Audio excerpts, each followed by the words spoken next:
Hello, everybody. Welcome to All Villa No Filler. Please like and subscribe if you hate the Blues. I am still on cloud nine from Aston Villa's week of incredible performances. 4-1 West Ham laid the smackdown, rock bottom, people's elbow, and then a few days later we go off to the Netherlands to a team who don't ever seem to lose at home this season, a team who made the semi-finals of the Conference League, a team who are pretty good, to be honest. And what did Villa do? We also beat them 4-1. I am just Professor Unai Emery. The results this season: 5-0 Hibs, 4-0 Everton, 4-1 West Ham, 4-1 AZ, 6-1 Brighton. It ain't a lucky team who does this. You can look at all the underlying numbers you want and say, oh, Villa are lucky, or oh, Villa's going to get caught out at some point with that high line. Guess what? Liverpool play a high line and they get caught out. But the thing is, it's the way you play, and it's part of our attacking approach. And that attacking approach is working right now. Can't wait for Luton to come along and beat us 3-0 and beat the Highline. That will not, please God, that doesn't happen. But look, Luton Town this weekend, interesting one. They're better away from home. Do not underestimate them. I think they'll probably sit deep and try to hit us probably in the last 20 minutes on the break with long balls forward into their big, tall striker. Don't underestimate Luton. Rob Edwards, good manager. And I think Villa, of past maybe would go into this game, you'd think they're going to win it and then lose 1-0 at home somehow. But Professor Unai, when you hear him, the things he says, he's always demanding. He's demanding. He doesn't want you to relax for 50 seconds in a game. He doesn't want you to relax for 1 second. He wants you at it every single day of your life. And that's why I believe Villa will go and get the job done against Luton Town this weekend, as we should do. Anyway, still on AZ, what Professor Unai is doing at Villa has left me feeling a bit like, Shakespeare when he wrote all his great love sonnets.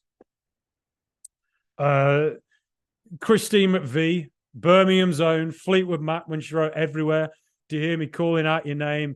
You know that I'm falling and I don't know what to say. It's a bit like that with Professor, and I feel like I need to write something for him with what he's been doing at Aston Villa. But that's enough from listening to me. There's enough from me this week, and thank you so much for the amazing responses. Loads of new subscribers, new followers on Spotify and Apple as well, getting our audio podcast. Really lovely comments. I'm just amazed because I've had to do a lot of talking myself this week, and I don't really imagine many people want to listen to that, but somehow actually people do, and it's been great to hear. I'm really delighted, and I love just meeting people through this podcast. So thank you for that. But also, I thought it'd be worth talking to somebody who was actually at the game yesterday, a Villa fan who was at the game. So please say hello to Paul Webb, the chair of the AVFC London Lions, a fantastic guy. The AVFC London Lions, get involved. Here's the interview I did with him earlier. You can get it on the audio podcast, but here it is as well. He sat kind of in a corridor in a hotel in Amsterdam with a slightly sore head, I'd imagine, from the night before. But that's part of the adventures in it. And here we go. This is what Paul had to say about his experience at AZ last night. Paul, can you believe what you witnessed in the Netherlands? Morning, Frankie. In short, absolutely not. It's a bit of a mind freeze, everything that's going on at the moment with Aston Villa. I just can't quite get my head around it all. This isn't the football club we knew 12 months ago. This isn't the football club we've known for years. We are in not just a rich vein of form. I do genuinely believe this is the start of something very special. And we were talking before the game last night, Frankie, looking at the remaining fixtures in the Conference League, and you're sort of saying 4 points on these next two games. AZ are the number one seed in the group. They got to the semi-final last year. We've all heard and read about the atmosphere they can generate at home. And on paper, this probably looked like our toughest fixture in the group. So if we could have picked up 4 points from the home game and the away game against them, you would have thought that puts us in good stead to still win the group and get out of the group. But then we just turned up, Frankie, and we were absolutely fantastic. It was just, the atmosphere was fantastic in the away end. We silenced their fans. It was sensational. One of the best I genuinely think I've seen. I have to agree. It kept showing shots of AZ fans in like the 58th minute when Villa went 4-0 up, all looking on in shock with like a 1,000-yard stare. And that was how I was watching it. Because as a Villa fan, I was like, this cannot be Aston Villa. This cannot be what I've grown up with. It feels like something special and unique is happening. It's hard to explain it if you're not a Villa fan, I think, but it really does. But last night, with the match, I mean, watching it on TV, I thought Tielemans and Leon Bailey were incredible. 10 out of 10 performances that I think particularly Youri Tielemans needed. The whole team generally were just really at it. But what did you think watching it in the stadium? Yeah, completely echo those. I think there's been a couple of players who have not stood up when they've come in, so there's going to be rotation throughout the season, and I don't think the rotation's been the issue. I think in the games that we've been poor this season, the players coming in just haven't performed well enough, and it's difficult for those players just coming in and out. But ultimately, when you come on the field, you've got to perform. And I thought actually last night to a man, and you've called out probably the two standout players in Bailey and Tielemans, who have been a little bit in and out of this team this season and form. I thought they really stood up last night. I thought Tielemans, hopefully that's the start, because it has been a really stop-start time to his career here at Villa, which is fine because it is still, 10, 15 games into his career at the club. It's really, really early on. It's very unlikely that players just hit the ground running. So I think last night it was a game for him to come of age and give us that confidence that this is the exact reason why we signed him. So he was able to sort of rotate in that midfield but not lose any quality. And I think when he's come in before, it has felt like there has been a dip in the quality. But hopefully last night's performance will give him the confidence that mean that we can rotate and the quality isn't dropping. Yeah, and what I liked as well was the understanding between Bailey, Tielemans, and Watkins. What Tielemans essentially playing as the second striker in the sort of Moussa Diaby role, Bailey out on the right. But there were occasions where the two of them were switching, and it felt like they were so in sync with that switching. And for the second goal, Tielemans put pressure on the AZ CDM. The CDM gave it away to McGinn. McGinn with a sort of Zinedine Zidane style ball into Tielemans, who'd bombed on to score. And then Leon Bailey, who for the first goal had sort of started it all by getting into the striker's position. And then other times when Cash got forward and Bailey covered him. And I bet Unai Emery watched those two performances yesterday and was absolutely delighted just with the way the two of them have clearly listened to what they were told to do and enacted it. And, did you feel like, because I actually thought AZ pressed quite well to start with, but it just felt like Villa were too good. Like we just were able to find a way out of it. Yeah, I think we said the first 10, 15 minutes before the goal was a little bit, nobody was on top. It was a game where both teams were focusing, but nobody was really taking it to each other.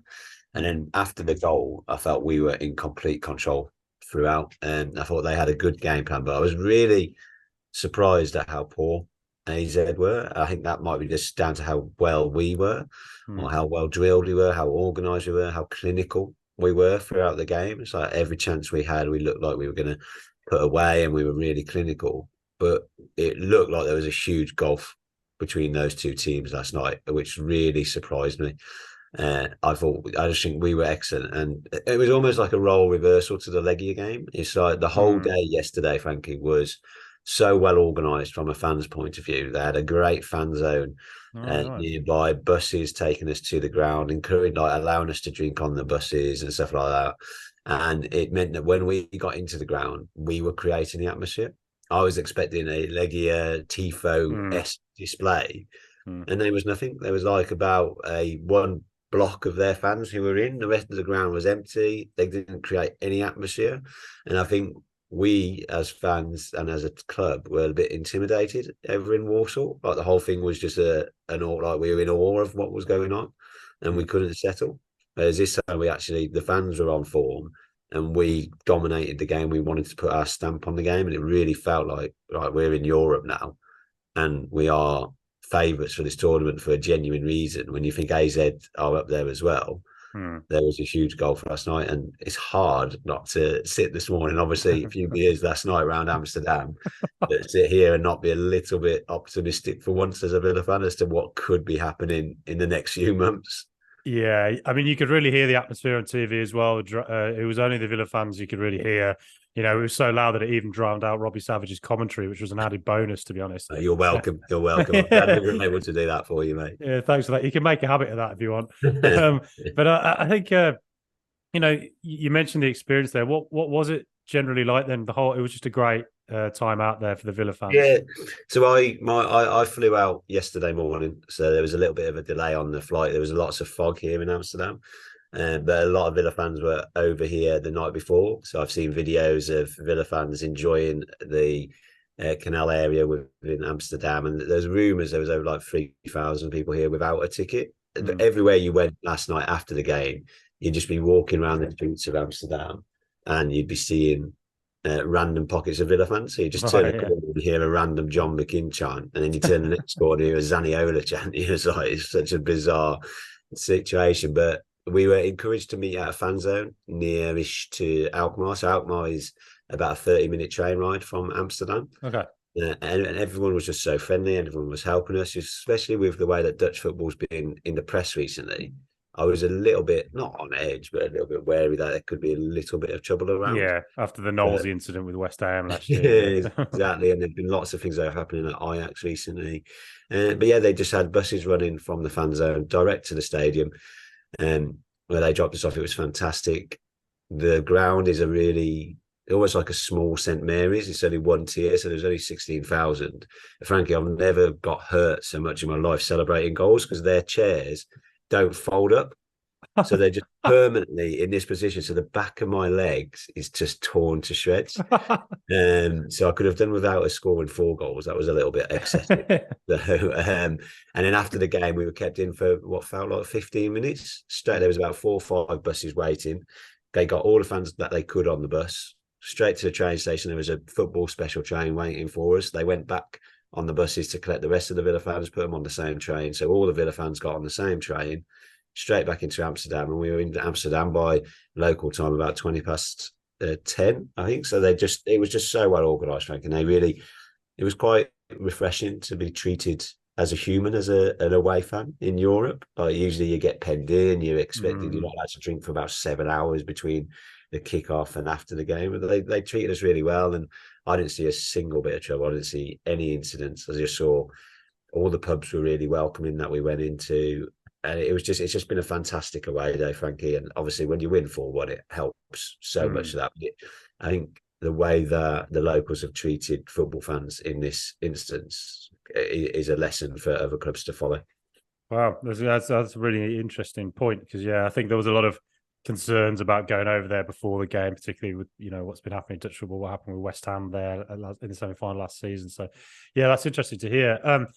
Something last night when I did my sort of YouTube post-match reaction to the game, I stared down the camera for 20 seconds in pure silence, trying to comprehend what the hell we're witnessing as Aston Villa fans. I've waxed lyrical non-stop for the last week. It's a year since Unai Emery took over and all that, but you go to every game pretty much, and you saw the AZ game there last night. I mean, 6-1 recently, Brighton, 4-1 West Ham, 4-0 Everton, 4-1 AZ. These are the type of results I grew up associating with like Arsene Wenger's Arsenal, with Guardiola's Man City.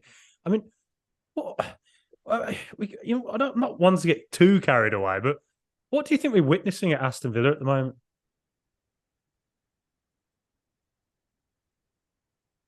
I mean, it's something that I've never witnessed before.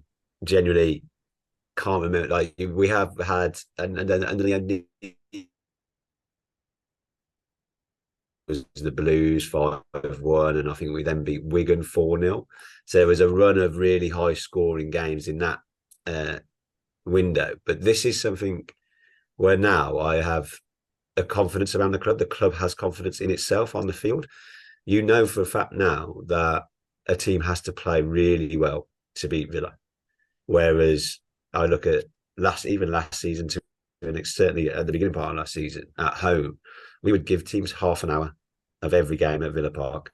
Every team would be allowed to settle into their time at Villa Park. Every team would be welcomed to Villa Park.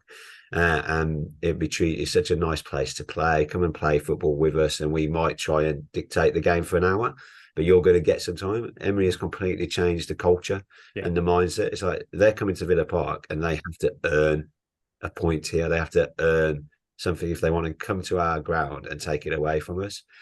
And it's a completely different attitude mindset. It's like the fans are still a little bit confused by it all because we're just not used to it.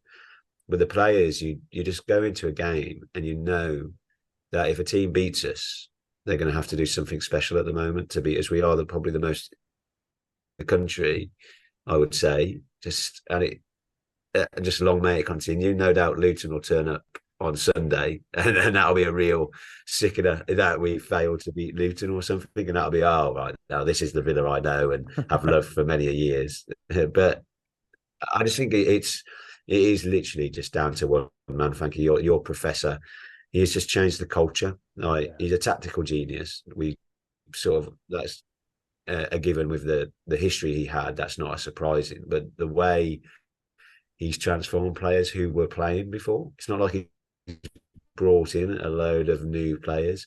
It's the same team that was playing under Gerrard, and the way that he's been able to manage them and encourage them and just give them self-belief, it's just incredible. I've absolutely no idea how he's done it and how he continues to do it, but you just look at McGinn, for example. Look at the way he's playing, the aura he's got that he's playing at the moment. He looks like 10 times better than he did this time last year. And it's just all down to one man. And there's always that fear in the back of the mind that actually this manager could be too good for Villa. Some of our players could be too good, but they're all signing long-term contracts. They all invested in this, the owners, the plans that everything's got going at the moment. And it's just a fantastic time to be watching Aston Villa. Yeah, absolutely agree with everything you said. And you're right, they're long-term contracts. And also Emery has the club have provided him everything he could ever want as a manager. Monch is coming as a sporting director. Vidigani's there. People that he knows and he's comfortable with, the coaching staff that he, Paco Esteran that he wants, bringing in players that he's probably demanding. It's, I think for him as a manager, it's probably as dream a scenario as he could possibly get, really, unless he was at somewhere like a Real Madrid and everything was provided that he wanted. But it's just incredible to witness it. And I still think pundits and, I listen to wider football podcasts and all that, and there's still a reluctance to, I think, accept that Villa now are a team that might actually be competitive. There's still sort of a tone in the voice of, it's good, but maybe it'll fall away, or it's still a little bit like maybe there's sort of maybe it's just a good run of form. But I just don't believe a team can go on 11-game winning streaks at home and beat teams 4-0, 6-1, 4-1, 5-0, 4-1. That's just the run of results we've had this season against genuine top teams as well, and be a lucky side. I just think that we have to be witnessing something very, very quite special and unique, really. And, it's probably time for Birmingham to rise up, isn't it? We've all heard about Manchester knocking Liverpool off its perch and all that, back in the day. And maybe it's time for the Brummies to rise. Who knows? But yeah, Webb, thanks massively for coming on. Got any more thoughts that you want to share before you leave us? Well, I'm still in Amsterdam, mate. So I'm going to say actually that I'm on a cloud high at the minute. Villa are going to win the Conference League, Frankie. Yeah, it's happening. I believe it. It's happening. Premier League as well. I am in a WhatsApp group called League Champions 2024, which we've changed every season since about 2021. But it's kind of this year where we're all like screenshotting the name of the group, and it's like, is it? But nah, look, we're all at City, Arsenal, all those teams are probably going to do it and all that. But dare to dream that we might actually be onto something quite good in the next few years. But Webber, thanks massively for joining me early from Amsterdam. I'm sure your head's slightly throbbing from a few beers last night. But Webbo, if we want to find you and the London Lions online, where can we do that? Yeah, so the London Lions football team, which I help run, we play every Tuesday and every most Sundays as well. So we're on social media and the London Lions. So please feel free if you're relatively new to London and you want to play football, or if you want to join the social scene, then please reach out to London Lions on Facebook or any other social media as well. Brilliant. Well, Webbo, best to look out in Amsterdam and enjoy the rest of your day. Thanks, Frankie.